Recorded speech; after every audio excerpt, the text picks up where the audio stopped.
সবাইকে কাজিরহাট বাইকারের পক্ষ থেকে স্বাগতম। কোন জায়গায়? নরসিংদী হাইওয়ে। এখানে একটা গাড়ি অ্যাক্সিডেন্ট করছে। পুলিশ আসছে এখানে ঘটনাস্থলে, আইসা রেকার দিয়ে গাড়িটা নিয়ে যাচ্ছে।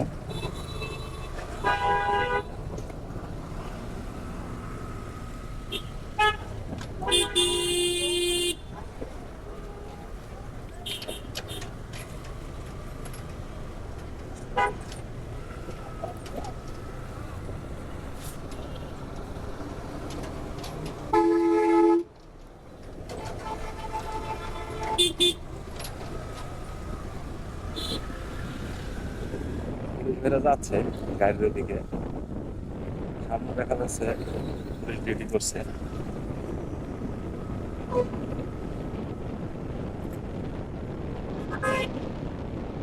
ব্যাপার কি, এরা আমার দিকে ঘুরে দাঁড়ালো কেন? পুলিশও চালাক হয়ে গেছে, ক্যামেরা থাকলে অন্যদিকে ঘুরে থাকে। তাদের কাছে ক্যামেরা থাকলে ঠিকই ভিডিও করে নিত। This police station has 24 columns. Well, there are a couple of stations compared to other districts. This one seems a bit more developed to me.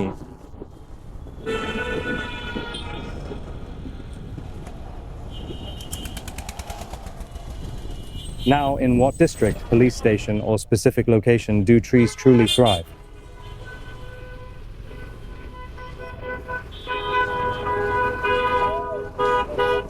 Traffic police officers are on duty. They are playing songs.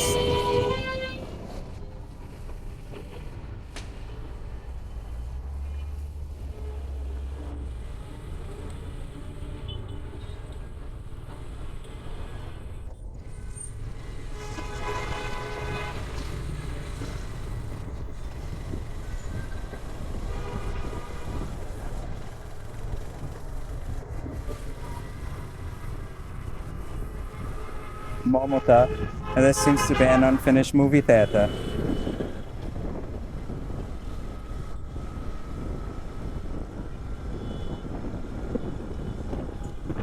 The road here isn't familiar to me, brother. I can't drive at a very high speed right now. I've come to Cespas Age. It feels completely unfamiliar to me, this entire place. I've never been here before. This is truly my very first time. I am currently heading towards Kishoreganj. I've never been to Kishoreganj, not even once to that district, let alone recognizing anything at all there.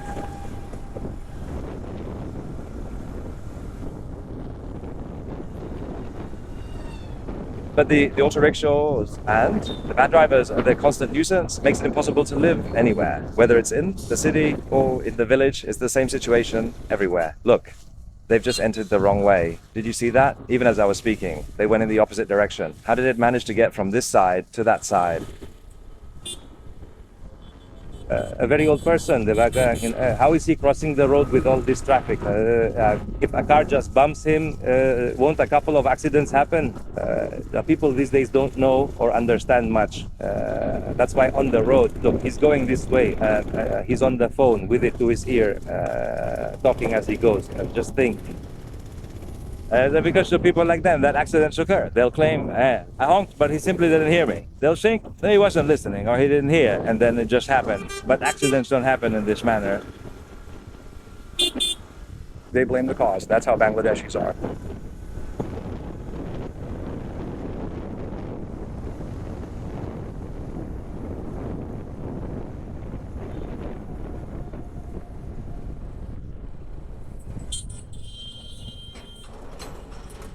Stuck in a little traffic jam again.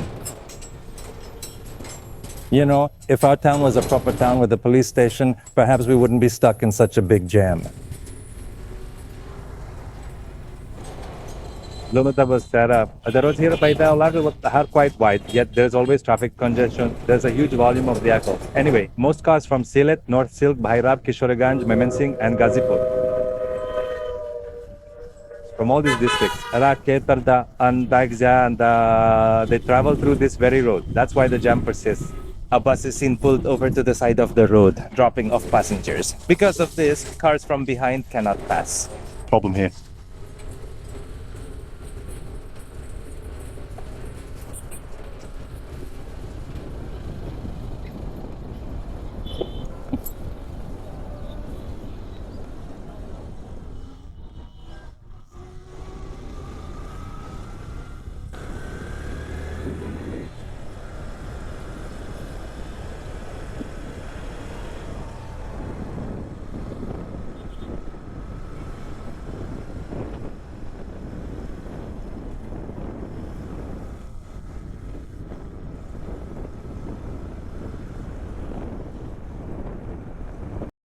Unique বাসটা কীভাবে দেখছেন রং road দিয়ে আসলো।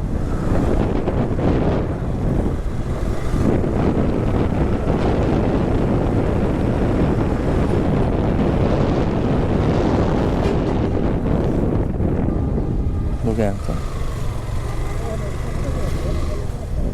না না, dream holiday রিসোর্টের সামনে আমরা আসলাম, একটু থাইমা দেখি কী অবস্থা এখানে। পার্কিং কি ভিতরে নেই জিজ্ঞেস করেন তো ভাই, স্বপন ভাই পার্কিং কি ভিতরে আছে জিগান, হুন্ডা ভিতরে রাখা না জায়গা আছে নি?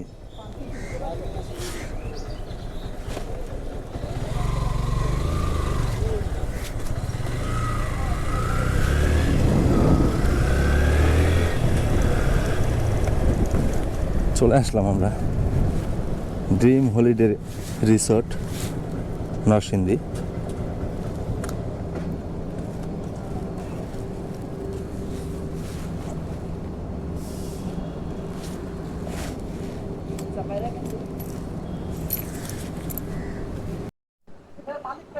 আমরা ড্রিম হলিডে রিসোর্ট থেকে বের হয়ে যাইতেছি এখন, আমাদের গন্তব্য দিকে আবার রওনা দেব।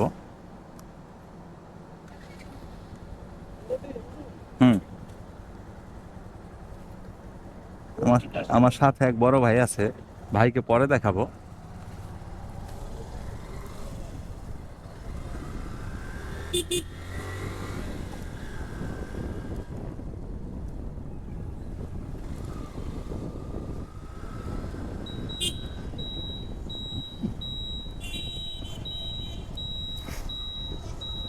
এই যে dream holiday park,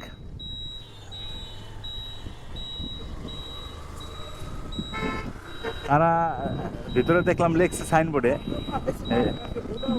dream holiday resort. আমি জিজ্ঞেস করলাম আপনাদের এখানে কটেজ আছে কিনা বা কোনো রুম আছে কিনা রেস্ট করার, আছে, কিন্তু এটা হলো আপনার যদি কোনো পিকনিকের বুকিং দেওয়া হয় তাহলে মানে তাদেরকে দেওয়া হয়।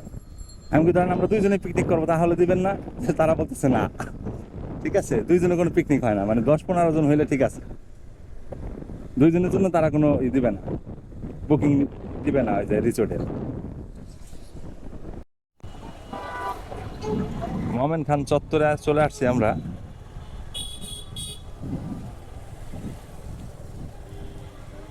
এখন আমরা যাব ভৈরবের রোডে, যেটাকে সিলেট হাইওয়ে বলা হয়।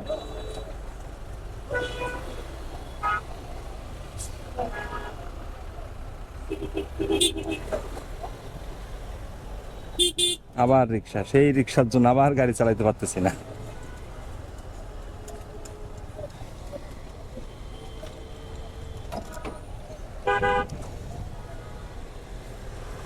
রিক্সায় সামনে চলে তাতে কোনো সমস্যা না, কিন্তু ওরা যে হুটহাট করে সাইডের রাস্তা থেকে মেন রোডে উঠে যায়, আবার হঠাৎ করে একটা ব্যাগ দেয়, এটা আসলে একটা অ্যাক্সিডেন্টের মূল কারণ। ক্যামেরাটা অফ রাখছিলাম। এই জিক্সার রাইডার আমার সাথে অনেকক্ষণ ধরে রাইড করতেছে, আমি একটু সামনে গেলেই আবার উনি আমাকে ওভারটেক করে, এইভাবেই চলতেছে। দেখি ভাইয়ের আগে যাওয়া যায় কিনা।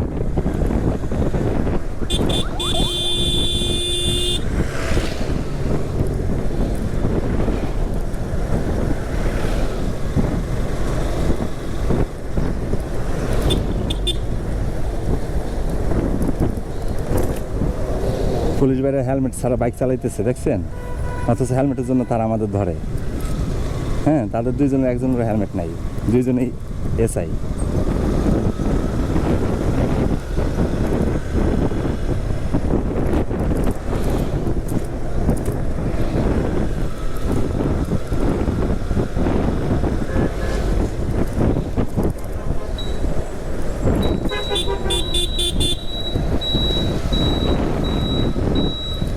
সামনে ওদের স্কুল ছুটি হয়েছে, একটু সাবধানে যেতে হবে, কারণ বাচ্চারা রোডে চলে আসলে একটা সমস্যা হয়ে যেতে পারে।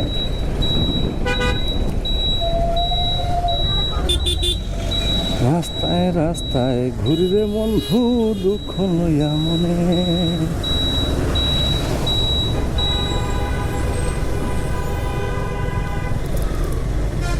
না জিক্সারটাকে এখনো ওভারটেক করতে পারি নাই, রোডে গাড়ির চাপ আছে।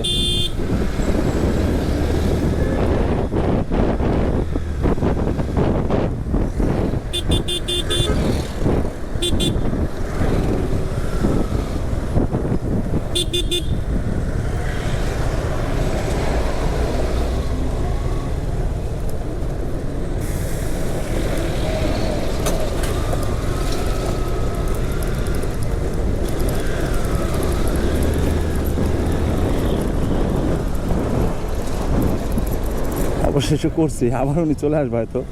এই যে চলে গেল, ভালোই লাগতেছে। এই যে চলে গেছে, দেখছেন?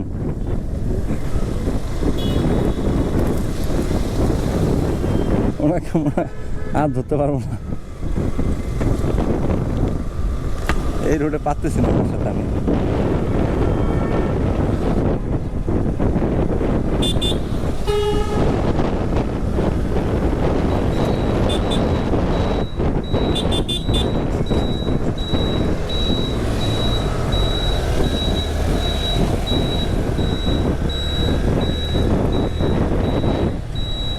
আবার কোন দিক দিয়ে আগে চলে যায় বলতে পারি না।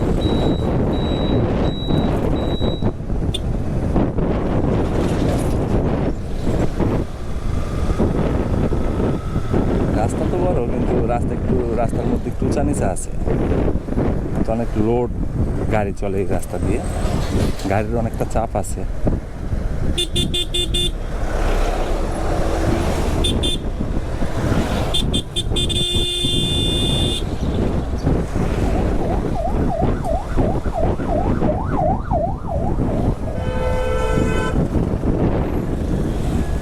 এই রাস্তাটা দিয়ে আপনার সিলেটের দিকে যায় ঢাকা থেকে গাড়ি, ওই রাস্তা ধরে আমরা যাচ্ছি। আমরা ভৈরবে যাবো আগে, তারপর ওইখান থেকে কিশোরগঞ্জ।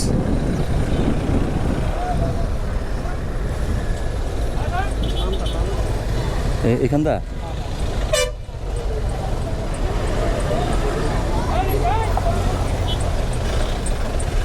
জিজ্ঞেস করেন একটু। ভাই, ভৈরব ভৈরব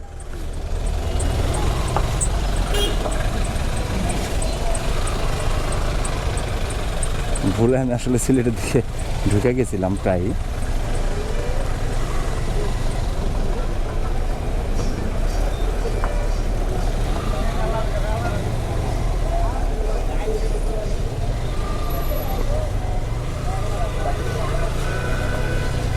পুলিশ কামাল ভাই বসে আছে, ডিউটি করতেছে উনি। কে যেন একটা সমস্যা নিয়ে আসছে, তার সমাধান দিতেছে তার সাথে কথা বলে।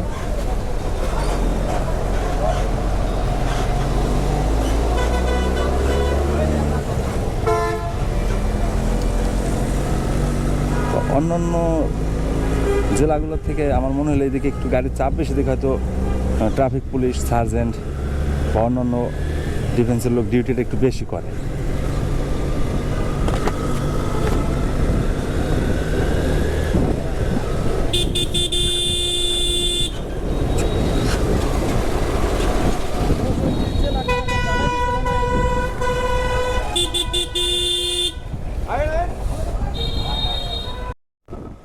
অবশেষে সেই জিক্সারওয়ালা ভাই আবার আমার ওভারটেক করছে, খুব টাইম হয়েছে বোধহয়। আমি তো অনেক পিছনে রাইখা চলে আসছিলাম।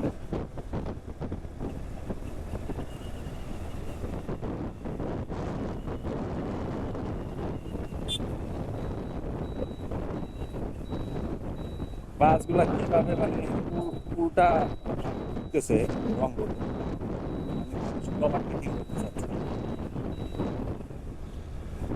রাস্তাটা এমনিতেই ভালো না।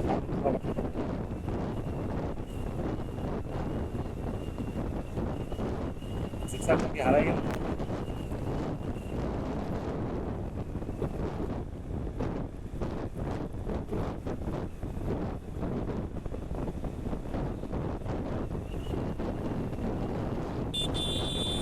কি অবস্থা দেখলে কেমন পাড়ায় রোড, রানিং রোডের উপরে কিভাবে গাড়ি পার হইতেছে, মানে যাকে বলা হয় মানুষ মারার কল।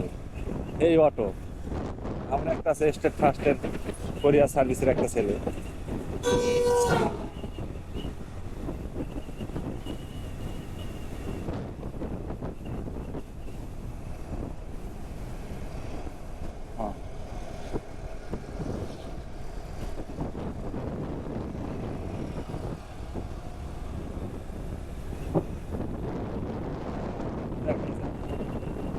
চলে গেছে কে জানে।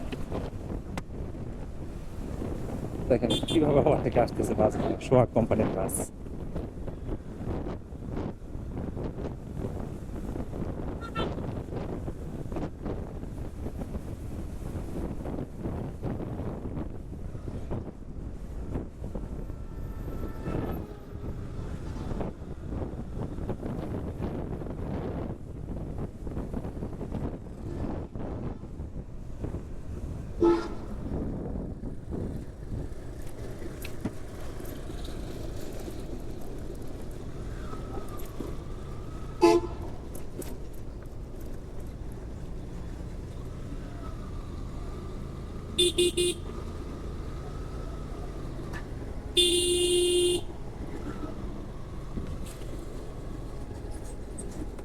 এই রুট না?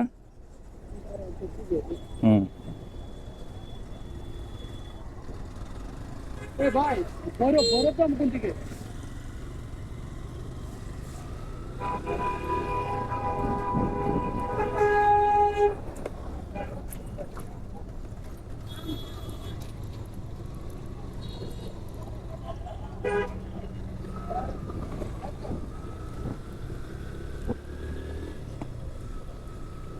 ভৈরব এখনো 30 কিলোমিটার, তার মানে আরো 1 ঘন্টার মতো সময় লাগবে।